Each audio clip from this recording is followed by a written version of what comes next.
Vastarian. By Thomas Ligotti. Within the blackness of his sleep a few lights began to glow like candles in a cloistered cell. Their illumination was unsteady and dim, issuing from no definite source. Nonetheless, he now discovered many shapes beneath the shadows, tall buildings whose rooftops nodded groundward, wide buildings whose facades followed the curve of a street, dark buildings whose windows and doorways tilted like badly hung paintings. And even if he found himself unable to fix his own location in this scene, he knew where his dreams had delivered him once more. Even as the warped structures multiplied in his vision, crowding the lost distance, he possessed a sense of intimacy with each of them, a special knowledge of the spaces inside them and of the streets which coiled themselves around their mass. Once again he knew the depths of their foundations, where an obscure life seemed to establish itself, a sequestered civilization of echoes flourishing among groaning walls. Yet upon his probing more extensively into such interiors, certain difficulties presented themselves, stairways that wandered off course into useless places. Caged elevators that urged unwanted stops on their passengers.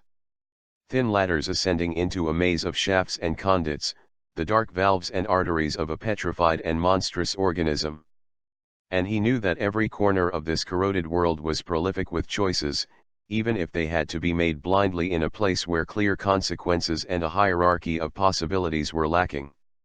For there might be a room whose decor exuded a desolate serenity which at first attracts the visitor, who then discovers certain figures enveloped in plush furniture, figures that do not move or speak but only stare. And, concluding that these weary mannequins have exercised a bizarre indulgence in repose, the visitor must ponder the alternatives, to linger or to leave. Eluding the claustral enchantments of such rooms, his gaze now roamed the streets of this dream and scanned the altitudes beyond high sloping roofs. The stars seemed to be no more than silvery cinders which showered up from the mouths of great chimneys and clung to something dark and dense heaving above, a material presence that slouched and slumped, nearly lowering over the horizon. It appeared to him that certain high towers nearly breached this sagging blackness, stretching themselves nightward to attain the farthest possible remove from the world below. And toward the peak of one of the highest towers he spied vague silhouettes that moved hectically in a bright window, twisting and leaning upon the glass like shadow puppets in the fever of some mad dispute. Through the mazy streets his vision slowly glided, as if carried along by a sluggish draught. Darkened windows reflected the beams of grotesquely configured street lamps, and lighted windows betrayed strange scenes which were left behind long before their full mystery could overwhelm the dreaming traveler. Wandering into thoroughfares more remote, he soared past cluttered gardens and crooked gates, drifted alongside a fence of rotted palings that seemed to teeter into an abyss, and floated over bridges that arched above the purling waters of black canals. Near a certain street corner, a place of supernatural clarity and stillness, he saw two figures standing beneath the crystalline glaze of a lantern ensconced high upon a wall of carved stone. Their shadows were perfect columns of blackness upon the livid pavement. Their faces were a pair of faded masks concealing profound schemes. And they appeared to have lives of their own, with no awareness of their dreaming observer, who wished only to live with these specters and know their dreams, to remain in this place that owed nothing to corporeal existence. Never, it seemed, could he be forced to abandon this domain of wayward wonders. Never. Victor Kyrian awoke with a brief convulsion of his limbs, as if he had been chaotically scrambling to break his fall from an imaginary height. For a moment he held his eyes closed, hoping to preserve the dissipating euphoria of the dream. Finally he blinked once or twice. Moonlight through a curtainless window allowed him the image of his outstretched arms and his somewhat twisted hands. Releasing his awkward hold on the edge of the sheeted mattress, he rolled onto his back. Then he groped around until his fingers found the cord dangling from the light above the bed. A small, barely furnished room appeared. He pushed himself up and reached toward the painted metal nightstand. Through the spaces between his fingers he saw the pale gray binding of a book and some of the dark letters tooled upon its cover, V, S, R, N. Suddenly he withdrew his hand without touching the book, for the magical intoxication of the dream had died, and he feared that he would not be able to revive it. Freeing himself from coarse bed covers, he planted his feet on the cold floor, elbows resting on his legs and hands loosely folded. His hair and eyes were pale and his complexion rather grayish, suggesting the color of certain clouds or that of long confinement. The only window in the room was just a few steps away, but he kept himself from approaching it, from even glancing in its direction. He knew exactly what he would see at that time of night: tall buildings, wide buildings, dark buildings, a scattering of stars and lights, and some lethargic movement in the streets below. In so many ways the city outside the window was a semblance of that other place, which now seemed impossibly far off and inaccessible. But the likeness was evident only to his inner vision, only in the recollected images he formed when his eyes were closed or out of focus. It would be difficult to conceive of a creature for whom this world, its bare form seen with open eyes, represented a coveted paradise. Now standing before the window, his hands deep in the pockets of a papery bathrobe, he saw that something was missing from the view, some crucial property that was denied to the stars above and the streets below, some unearthly essence needed to save them. Though unspoken, the word unearthly reverberated in the room. In that place and at that hour, the paradoxical absence, the missing quality, became clear to him. It was the element of unreality, or perhaps of a reality so saturated with its own presence that it had made a leap into the unreal. Such was the secret sanctuary of Victor Kyrion, a votary of that wretched sect of souls who believe that the only value of this world lies in its power at certain times to suggest another. Nevertheless, the place he now surveyed through the high window could never be anything but the most gauzy phantom of that other place, nothing save a shadowy mimic of the anatomy of that great dream. And though there were indeed times when one might be deceived, isolated moments when a gift for disguise triumphed, the impersonation could never be perfect or lasting. No true challenge to the rich unreality of Vastarion, where every formation suggested 1,000 others, every sound disseminated everlasting echoes, every word founded a world. No horror, no joy was the equal of the abysmally vibrant sensations known in this place that was elsewhere, this spellbinding retreat where all experiences were interwoven to compose fantastic textures of feeling, a fine and dark tracery of limitless patterns. For everything in the unreal points to the infinite, and everything in Vastarion was unreal, unbounded by the strictures of existing. Even its most humble aspects proclaimed this truth. Was there anything or anywhere in tedious actuality that could conjure the abundant and strange imaginings in the dream? Then, as he focused his eyes upon a distant part of the city, he recalled the place that had opened the door to his long-sought abode of exquisite disfigurations. Nothing of what lay within was intimated by its modest entranceway, a rectangle of smudged glass within another rectangle of scuffed wood, a battered thing lodged within a brick wall at the bottom of a stairway leading down from a crumbling street. And it pushed easily inward, merely a delicate formality between the underground shop and the outside world. Inside was an open room of vaguely circular shape that seemed more like the lobby of an old hotel than a bookstore. The circumference of the room was composed of crowded shelves whose separate sections were joined to one another to create a polygon of 11 sides, with a long desk standing where a 12th would have been. Beyond the desk stood more bookshelves, their considerable length leading into shadows. At the furthest point from this part of the shop, Victor Kyrion began his circuit of the shelves, which appeared so promising in their array of ruddy bindings, like remnants of a luxuriant autumn. Very soon, however, he felt betrayed as the mystique of the Librairie de Grimoires was stripped away to reveal, in his eyes, a sideshow of charlatanry. For this disillusionment he had only himself to blame.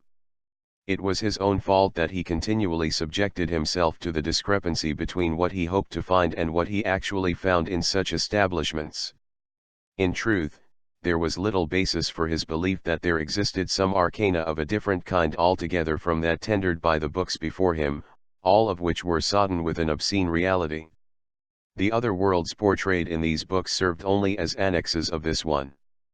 They were impostors of the authentic unreality which was the only redemption for Victor Kyrion. And it was this terminal point that he sought, not those guidebooks of the way to useless destinations, heavens, or hells that were mere pretexts for circumnavigating the real and reveling in it. For he dreamed of shadowed volumes that preached no earthly catechisms but delineated only a tenebrous liturgy of the spectral and rites of salvation by way of meticulous derangement. His absolute, to dwell among the ruins of reality. And it seemed to surpass all probability that there existed no bibliographic representation of this dream, no elaboration of this vision in a delirious Bible that would be the blight of all others, a scripture that would begin with portents of apocalypse and end with the wreck of all creation. He had, in fact, come upon passages in certain books that approached this ideal, hinting to the reader, almost admonishing him that the pages before his eyes were about to offer a view from the abyss and cast a wavering light on desolate hallucinations. To become the wind in the dead of winter and howl the undoing of all that would abide in warmth and light. So might begin an enticing verse in a volume of esoterica. But soon the bemazed visionary would falter, retracting the promised flight to emaciated landscapes of unbeing, perhaps offering an apologetic for this lapse into the unreal.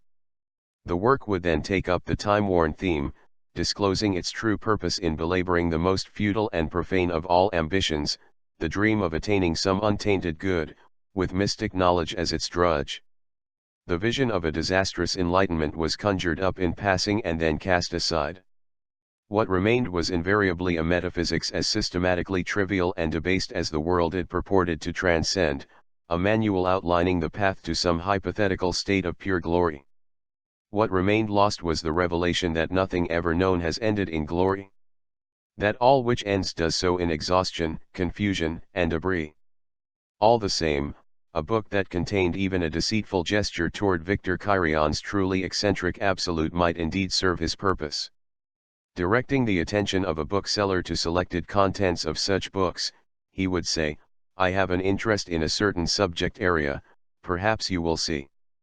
That is, I wonder, do you know of other, what should I say, sources that you would be able to recommend to assist me in my research, by which I mean." Sometimes he was referred to another bookseller or to the owner of a private collection. Occasionally it happened that he had been ludicrously misunderstood when he found himself on the fringe of a society devoted to some strictly demonic enterprise. The very bookshop in which Victor Chirion was now browsing represented only the most recent digression in a search without progress. But he had learned to be cautious and would try to waste as little time as possible in determining whether or not there was anything for him here. Thus, he intently flipped through the pages of one book after another. Absorbed as he was in perusing so much verbiage, he was startled when someone with a voice like that of a child spoke to him. "Have you seen our friend?" asked a nearby voice, startling him somewhat.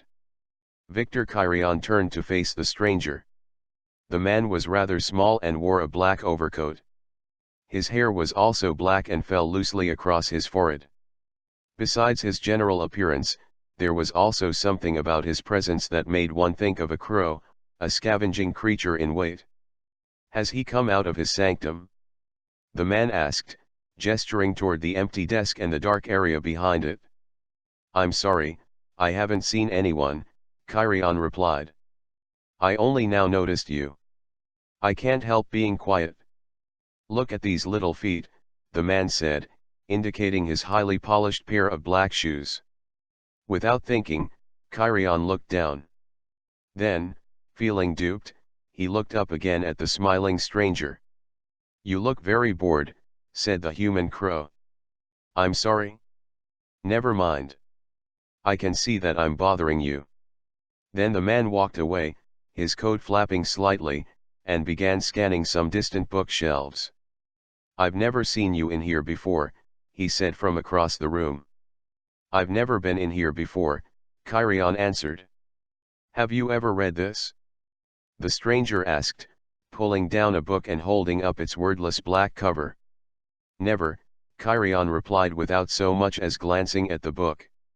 Somehow this seemed the best action to take with this character, who appeared to be foreign in some indefinable way. "Well, you must be looking for something special," continued the other man, replacing the black book on its shelf. "And I know what that's like, when you're looking for something very special. Have you ever heard of a book, an extremely special book, that is not? Yes, that is not about something, But actually, is that something? For the first time the obnoxious stranger had managed to intrigue Kyrian rather than annoy him. That sounds. He started to say, but then the other man exclaimed, there he is, there he is. Excuse me. It seemed that the proprietor, that mutual friend, had finally made his appearance and was now standing behind the desk, looking toward his two customers. My friend, said the crowman as he stepped with outstretched hand over to the smoothly bald and softly fat gentleman. The two of them shook hands. For a few moments they chatted quietly, much too quietly for Victor Kyrian to hear what they were saying. Then the crowman was invited behind the desk, and led by the corpulent bookseller made his way into the darkness at the back of the shop. In a distant corner of that darkness the brilliant rectangle of a doorway suddenly flashed into outline, admitting through its frame a large, two-headed shadow. Left alone among the worthless volumes of that shop, Victor Kyrian felt the sad frustration of the uninvited, the abandoned. More than ever he had become infected with hopes and curiosities of an indeterminable kind. And he soon found it impossible to remain outside that radiant little room the other two had entered, and at whose door he presently stood in silence. The room was a cramped cubicle within which stood another cubicle formed by freestanding bookcases, creating four very narrow aisleways in the space between them. From the doorway he could not see how the inner cubicle might be entered, but he heard the voices of the others whispering within. Stepping quietly, he began making his way along the perimeter of the room, his eyes surveying a wealth of odd-looking volumes. Immediately he sensed that something of a special nature awaited his discovery, and the evidence for this intuition began to build. Each book that he examined served as a clue in this delirious investigation, a cryptic sign which engaged his powers of interpretation and imparted the faith to proceed. Many of the works were written in foreign languages he did not read. Some appeared to be composed in ciphers based on familiar characters, and others seemed to be transcribed in a wholly artificial cryptography. But in every one of these books he found an oblique guidance, some feature of more or less indirect significance, a strangeness in the typeface, pages, and bindings of uncommon texture, abstract diagrams suggesting no orthodox ritual or occult system. Even greater anticipation was inspired by certain illustrated plates, mysterious drawings, and engravings that depicted scenes and situations unlike anything he could name. And such works as Cynothoglis or the Noctuary of Tyne conveyed schemes so bizarre, so remote from known texts and treatises of the esoteric tradition, that he felt assured of the sense of his quest. The whispering grew louder, though no more distinct, as he edged around a corner of that inner cubicle and anxiously noted the opening at its far end. At the same time he was distracted, for no apparent reason, by a small grayish volume leaning within a gap created by oversized tomes on either side. The little book had been set upon the highest shelf, making it necessary for him to stretch himself, as if on an upright torture rack, to reach it. Trying not to give away his presence by the sounds of his pain, he finally secured the ashen-colored object as pale as his own coloring between the tips of his first two fingers. Mutely he strained to slide it quietly from its place. This act accomplished, he slowly shrunk down to his original stature and looked into the book's brittle pages. It seemed to be a chronicle of strange dreams. Yet somehow the passages he examined were less a recollection of unrolled visions than a tangible incarnation of them, not mere rhetoric but the thing itself, just as the crowman had described.